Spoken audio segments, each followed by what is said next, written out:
Welcome back to the podcast, guys. Today we are joined by Jonathan Buckley from the Artesian Network. Jonathan, welcome to the podcast. Thank you so much for having me. Pleasure to be here. To kick this off, what do you guys do and what do you do for companies in the day-to-day? Sure. So the Artesian Network was formed some years ago after my career as a CMO and VP of marketing for many companies in Silicon Valley, some public, some private. And I saw a gap in the market for early stage tech companies, especially B2B tech companies, to assemble a fast moving, quality seasoned team to take them from their minimal viable product to Series A, Series B, and beyond. And in this gap, the companies had two choices: to outsource it to firms that are usually divided up in their competency. One's a good, maybe a PR firm, one is an email marketing firm, one is a website building firm.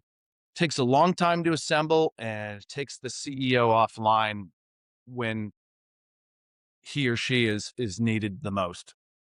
And the other option, of course, is to hire someone. And that typical process is they pull from a larger company's marketing team, usually a director, senior director, uptitle them to VP of marketing or whatever, and sort of rely on a single person. Maybe they assemble a team, but it's expensive. You don't get the season you need. And usually folks coming out of these bigger companies are subject matter experts in a part of marketing. So I knew I pulled together a generalist team and we focused on doing just that, finding the primarily Series A, Series B companies that needed a boost into the market, prove out and grow the mathematics of their funnel. I step in as the CMO and I have a full team behind me, from the creative, product marketers. We even handle pricing when needed, the content, and all the infrastructure that's required, marketing automation systems. So we've had about 60 clients so far. More than half of them, if you can believe it, have made it public or have been purchased. So we actually have a very good track record. We've got a very good process. We're always bringing in new inventive tools. We were one of the first that I knew of that got in heavily into AI, for instance, for various areas. Now, agentic AI in the past year. So, we try and keep it fresh. Not all our clients are in Silicon Valley. They're all over the US, some in Europe. We've had some in Israel. So, And Jonathan, when it comes to these B2B tech companies mhm. that want to make it, and maybe they are working very hard, but they are Yes. not scaling. What do No. you usually find underneath it? Is it a problem around positioning, or maybe their ICP isn't specific enough, or they have Right. weak messaging? Yeah. So, okay, if I were to look at the numbers in our history, there have been quite a number that fail to objectively validate an MVP, a minimal viable product. That is to say, they relied on friends and family network to test and give feedback on the product. It wasn't a fair representation of an open market purchase on a repeatable pattern basis. So, usually shortchanging the MVP process and not making it as scientific as they should. Then the next point of failure, by the time we're brought in, is the ICP. It's a combination of the ICP, or ideal customer profile, and the personas under them not being refined enough and proven enough. So they're sort of 2 degrees off where they need to be, or 5 degrees off. The third area is indeed, you mentioned, messaging and positioning. So most of our clients actually have engineering backgrounds, the CEOs, right? They invented something remarkable, something that's potentially game changing, but they tend to be left brained in thinking. In other words, more of the engineering, more of the, and I see it all the time. There's actually a distrust of marketing people, right?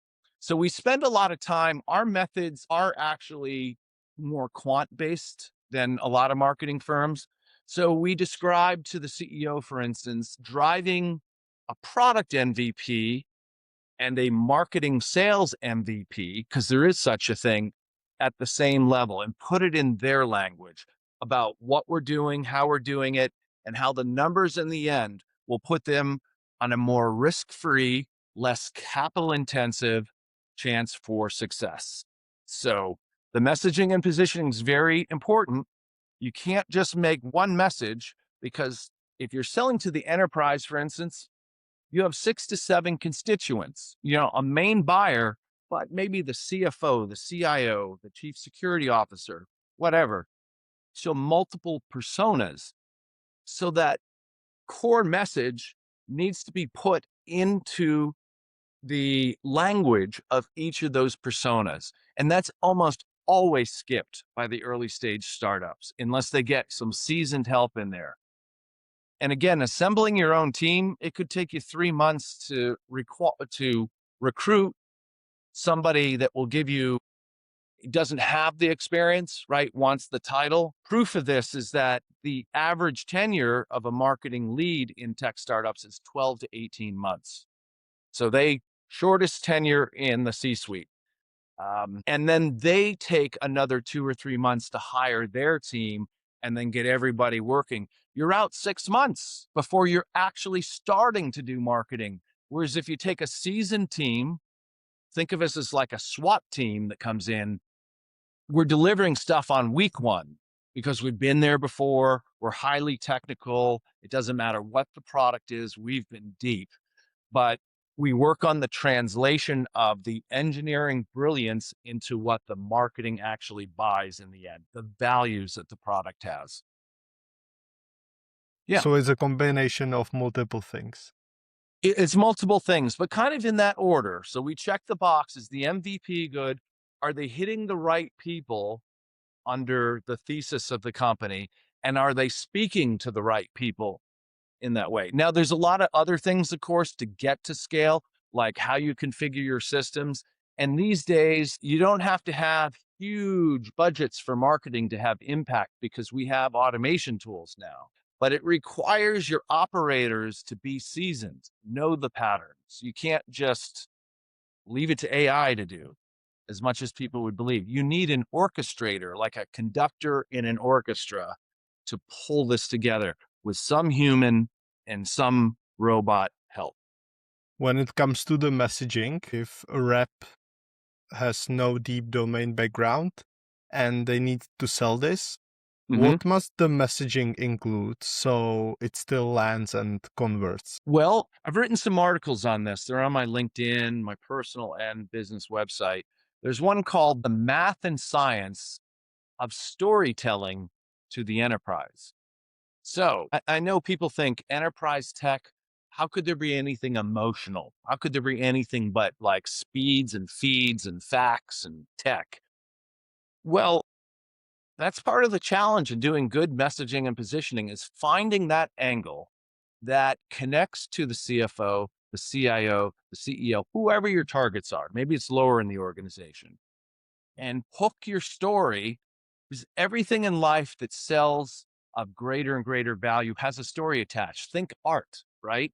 The great art in itself does not build in value over time, but if it has a story about the artist, what it represents, same thing with the business, the story of the business, the product, the problems attaching, and the business value of that product.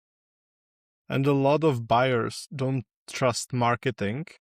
No. Do you see any practical ways that companies earn trust faster in the enterprise space? I guess back in the 90s and the early 2000s, it was enough to say, trust us, we've got big VCs behind us. We've got a big treasure trove, we'll be around. It's not that that's unimportant. They want to know that you have financial backing and staying power.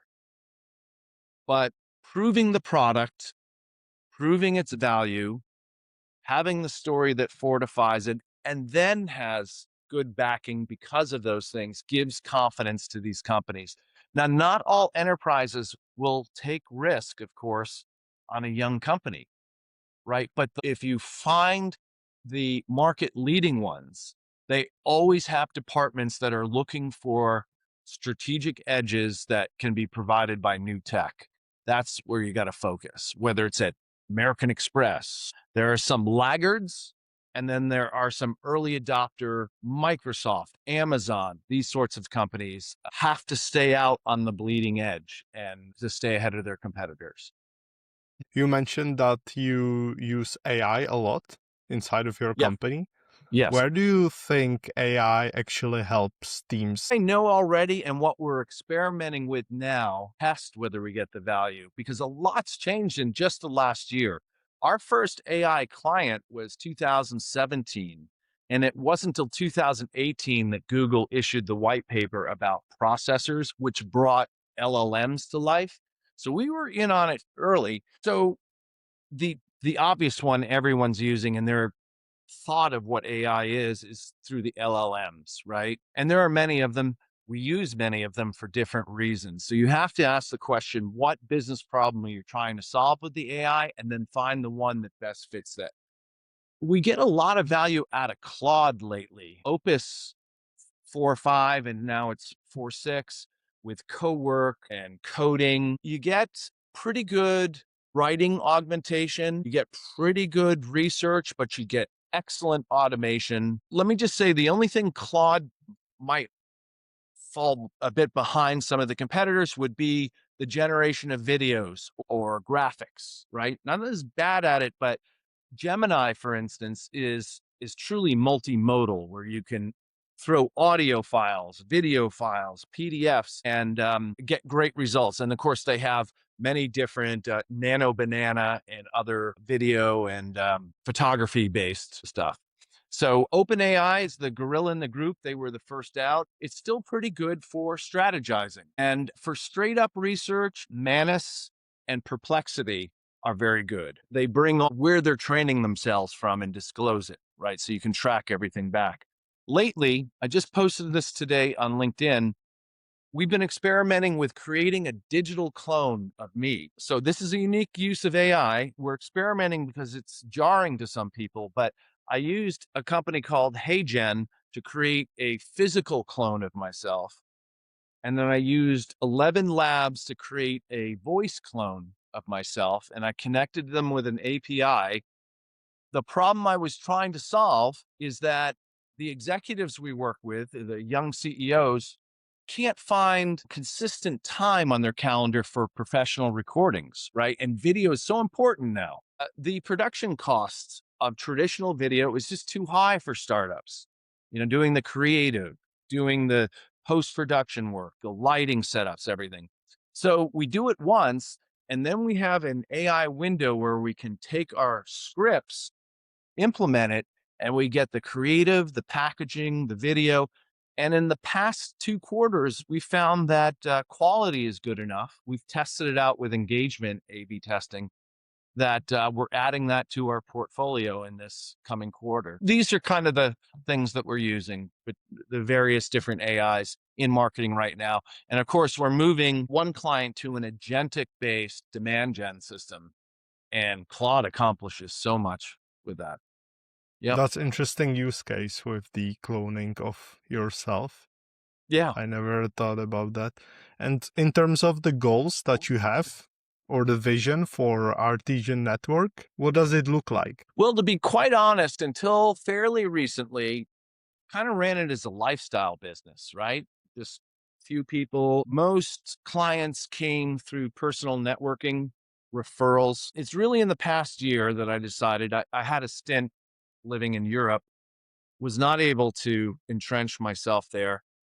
I've come back and restarted with vigor the company, and we've turned to demand gen finally, because we have a great track record. I just need to amplify the voices. I think we have 71 recommendations on the website, and the greater than 50% going pub. All that's great stats. Now we're using demand gen. We, by the way, we've turned to Apollo IO, which uses AI in the background to provide a lot of our sequencing, our targeting and enrichment. That's an example of a tool that took 6 different tools like intent data, contact data, sequencing, and collapsed it into a a fairly reasonable offering. I mean, to get all that for $59 a month, month to month, is amazing, right? AI is really causing disruption. Okay. And for the people that are listening who want to check you out, where should they go? Well, I can recommend three places. First is artesiannetwork.com. And it's not artisan, but artesian as in an artesian water well. And number two is my name is Jonathan, middle initial W, and Buckley. If you go to jonathanwbuckley.com, that's my professional background, including my company, but other endeavors. And then finally, LinkedIn, Jonathan W. Buckley on LinkedIn. You can find me there, connect with me. I network with a lot of people to give just informal advice because I've been around to see a lot of stuff happen, many waves of technology, and I've marketed them all. So we're in our most remarkable time right now, I think, in history. The transformation that's ahead of us with AI capabilities, robotic capabilities, it's moving so fast. It's going to transform everything. Definitely. It almost feels like the new internet, like Yeah, when it internet came out. in my opinion, it dwarfs the impact the internet had for one reason. It's recursive improvement now, AI creating better AI. Our innovation curve is doubling and tripling Moore's law, which was the previous rule for tech improvement. And we're seeing every 3 months, like 100% improvement in the performance of everything. Now, that's got to level off at some point, but it looks like, it's the fastest adoption in history. The internet really took 15 years to get into people's homes in earnest. This is being adopted so fast. I mean, we're going to see in 24 months, this will be a different world. Believe me. Yep. Well, thanks for joining us, Jonathan. No problem. I appreciate you having me on.